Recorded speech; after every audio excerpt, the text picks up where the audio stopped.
बर' हारिनि गेजेराव खौरां बिजोंनि जांख्रिथाय लाबोजेनग्रा बिथां सिन बसुमतारी।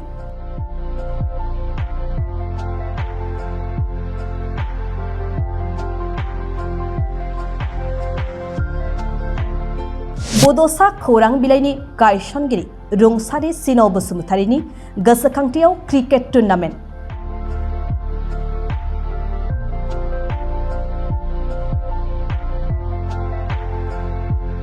हारिनि आरो समाजनि थाखाय बिथांनि होलांनाय बिहोमाखौ मान होनानै खुंदों क्रिकेट बादायलायनाय।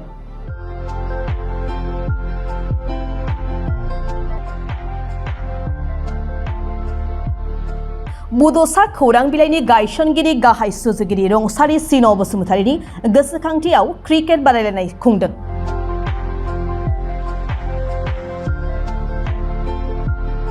बर'नि खौरां बिजोंनि फोथाराव बड'सा खौरां बिलाइखौ दिहुननानै गिबियै जांख्रिथाय लाबोजेनगिरि आरो समाज सिबियारि चिरां जिल्लानि खासिकत्रा बावलागुरि गामिनि रुंसारि सिन बसुमतारीनि होलांनाय बिहोमाखौ मान होनानै बिथांनि गोसोखांथि महरै बिथांनिनो आंगो फिसाज्ला गारखोदाव बसुमतारी आरो नखरनि सोद्रोमाफोरनि हेफाजाबजों बावलागुरि स्पर्ट्स क्लाबनि बानजायनायाव गिबि खेबनि थाखाय क्रिकेट बादायलायनाय खुंनाय जादों।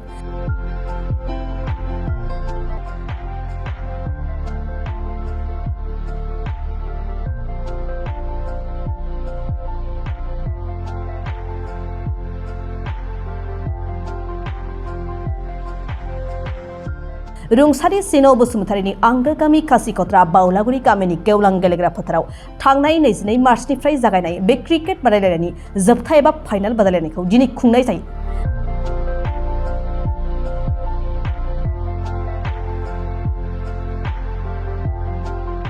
दिनैनि जोबथा एबा फाइनाल मेचखौ खासिकत्रा रोदा जांगिला 11 आरो बङाइगाव ज' जिमि हानजानि गेजेराव बादायलायो। जोबथा बादायलायनायाव खासिकत्रा RJ 11 हानजाया बङाइगाव ज' जिमि हानजानि हेंथायै देरहासार ट्रफिखौ आवग्रिनो हायो।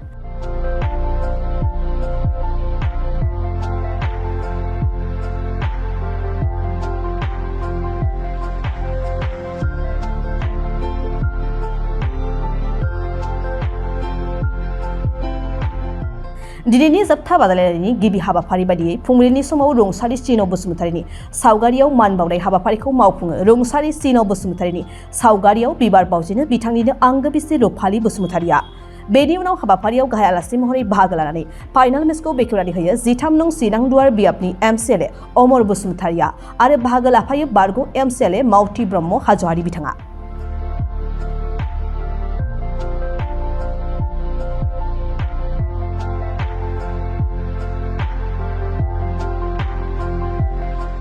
बान्था राननाय हाबाफारियाव गाहाय आलासि महरै बाहागो लानानै दिनैनि जोबथा क्रिकेट बादायलायनायनि देरहासार जानो हानाय खासिकत्रानि रोदा जांगिला हानजानो बान्थाखौ गथायनानै होयो रुंसारि सिन बसुमतारीनिनो आंगो बिसि रुफालि बसुमतारीया।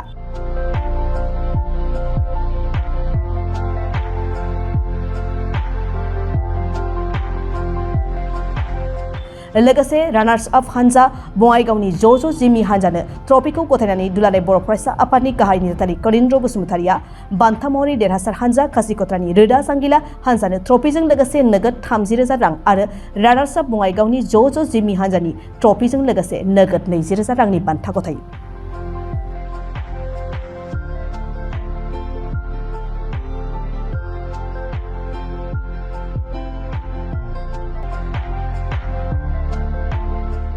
मख'नाय जायोदि बै समाव बर' हारिनि गेजेराव खौरां बिजोंनि गोनांथिखौ मोनदांनानै बेनि आंखालखौ फोलोमनो थाखाय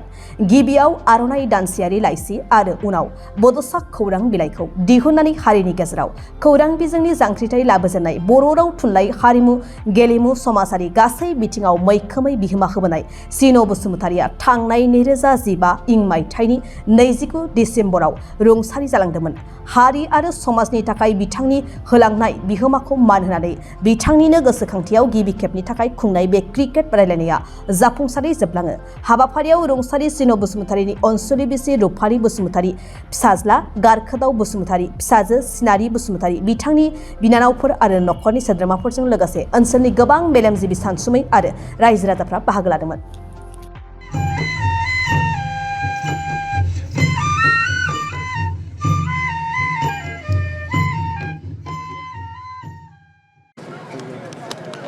रुंसारि सिन बसुमतारी जाय बिथाङा बर' खौरां बिजोंनि लवार आसामनिनो बियो सासे माने लामा दिन्थिगिरि जाय बिथाङा माने चिरां जिल्लानिनो आथिखाल चिरां जिल्ला कासिकत्रा ओनसोलाव थानाय भावलागुरि रेभिनिउ गामिनि बियो सासे माने सुबुंमोन बिथाङा आर'नाइ होननाय जे मोनसे निउस पेपार बेवहाय गिबियै माने 1986 आव बिथाङा एडिटर हिसाबै खामानि मावदोंमोन आरो बिथाङा 1996 निफ्राय बिथाङा जे बड'सा जे निउस पेपार बेखौ माने बिथाङा फाउन्डेसन खालामनायनि गेजेरजों बिथाङा माने जागायदोंमोन जि बड'सा निउस पेपारखौ सानफ्रामबो फरायनो मोननाय बेबायदि जोङो दिनै मोननो हादों बिथाङा माने लवार आसामनिनो सासे माने गोग्गाथाव आरो जाफुंसार आरो सासे सेनियर सासे जार्नालिस्टमोन जाय बिथांनि मुङै दिनै भावलागुरि मोनसे स्पर्ट्स क्लाबा दिनै क्रिकेट टुर्नामेन्ट माने खुंदों आरो बे क्रिकेट टुर्नामेन्टआव आङो बाहागो लाफैदों आरो बे क्रिकेट टुर्नामेन्टआव कासिकत्रा RJ11 टीमा दिनै चेम्पियन जानो हादों आरो बङाइगाव जिमि मोनसे क्लाबा दिनै रानार्स आप जानो हादों बे हाबाफारिखौ लानायनि थाखाय आङो दिनै अर्गेनाइजार कमिटिनिसिम रोजा रोजा साबायखर बावदों मानो होनोबा सिन बसुमतारीया जे खौरां बिजोंनि सासे पायनियर खौरां बिजोंनि बिथाङा सासे गागि बिथाङा माने सासे मैखोम मोनसे बिहोमा दङ जोंनि जे बर' हारिनि माने जे सोलोंथाइ जौगानाय बा बर' हारिनि मोनसे जांख्रिथाय बा बर' हारिनि मोनसे रेनेसेन्स बा बर' हारिनि मोनसे रेभलिउसन बेखौ गावनि मिडियानि गेजेरजों सुबुंफोरनो माने फोरमायनो हाबोदोंमोन बिथाङा जायनि थाखाय बिथांखौ बयबो मान होयो आरो बिथाङा माने मा होनदों बड' माने जार्नालिस्ट एस'सिएशननिबो बिथाङा आफादगिरि जादोंमोन लोगोसे बिथाङा आसामनि मा होनदों मिडिया ट्रास्टनिबो बिथाङा सासे माने ट्रास्टनिबो बिथाङा सासे ट्रास्टिमोन जाय बिथांनि माने नाजानायनि गेजेरजों उपेन्द्रनाथ ब्रह्म मोनसे माने मेम'रियेल मोनसे गेस्ट हाउस रुपनगराव बिथाङा माने बानायनानै दोनलायदोंमोन दा बेखायनो जोङो दिनै बड'सा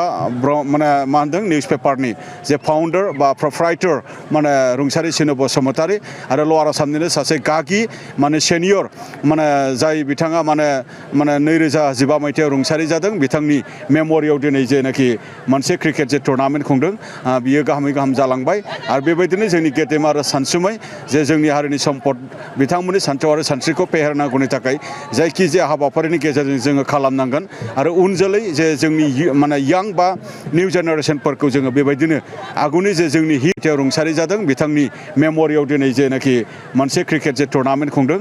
बियो गाहामै गाहाम जालांबाय आरो बेबायदिनो जोंनि गेदेमा आरो सानसुमै जे जोंनि हारिनि सम्पद बिथांमोननि सान्थौ आरो सानस्रिखौ फेहेरनांगौनि थाखाय जायखिजाया हाबाफारिनि गेजेरजों जोङो खालामनांगोन आरो उन जोलै जे जोंनि माने यां बा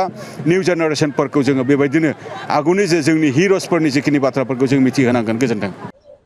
बयनिसिमबो खुलुमनाय जासिनाय थाबाय दिनै बे हायनारि मडेल भिलेज आरो जों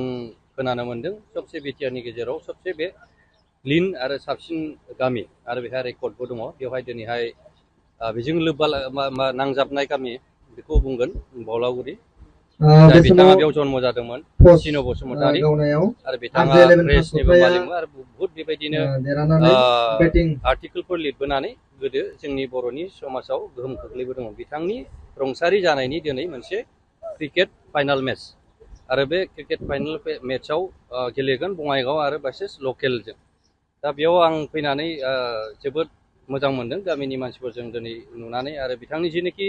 रुंसारि जानायनि आत्मा आरो बियो जे जेब्लायबो आनान गसाइनि सेराव जायगा मोनो आं बेखौहाय इसोरनाव गाबख'नो मोननानै आं बेखौहाय जोबोद गोजोननाय मोनदों निस्सय बिथांनि जेनोखि इन्सपिरेसन आरो बे इन्सपिरेसना बे जोंनि समाजावहाय आरो बेबायदिनो गोबां बेबायदि बेक्ति आं उजिगोन होननानै आं आसा खालामो